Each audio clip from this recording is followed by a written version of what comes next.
با سلام. توی ویدیو تصمیم داریم تعویض رم دستگاه لنوو تینکپد T440P رو آموزش بدیم. برای این کار دستگاه باید خاموش باشه و باتریمون رو از دستگاه خارج کنیم. در صورتی که باتری رو دستگاه باشه، برق داخل مادربردمون وجود داره و ممکنه به دستگاهمون آسیب برسونه.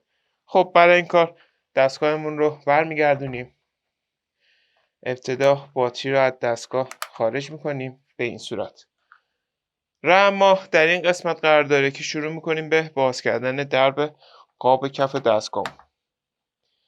خب رم این مدل دستگاه رم DDR3 PC3L هستش که در پایین ویدیو هم نحوه خرید این کالا رو توضیح دادیم.